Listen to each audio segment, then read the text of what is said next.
कथेच्या माध्यमातून श्रवण करण्याचा ही पर्वणी आपल्या ठिकाणी प्राप्त झाली संत शिरोमणी मन्मथ माऊलींच्या जन्मोत्सवाच्या निमित्ताने अनुसरून शिवकथा त्यांच्या जीवनामध्ये योग जुळून येतात ऐकण्याची, जी खऱ्या अर्थाने ज्यांच्या व्यथा परमेश्वरापर्यंत पोहोचलेल्या आहेत, संसाराच्या यातना ज्यांच्या परमेश्वरापर्यंत गेलेल्या आहेत, त्यांच्या जीवनामध्ये परमेश्वर भगवान शिवाच्या कथा ऐकण्याची पर्वणी आणून देतो.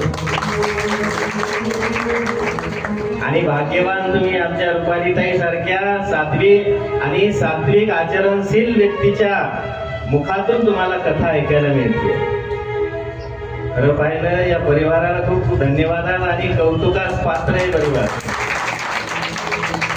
पूर्ण परिवार, आमचे छोटे शिवांश, इकडे एक शिवलीला, शिवकन्या आणि कथा सांगणाऱ्या आमच्या भगवान शिवाचं रूप आपल्या समोर प्रगट करणाऱ्या रूपाला त्यांनी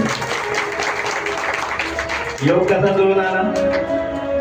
हा संयोग आहे, हा पारमार्थिक मार्गावर साधना करणाऱ्या साधकाच्या जीवनामध्ये आलेला आनंदाचे क्षण वेचण्याचा प्रयोग आहे. सुंदर असे आमचे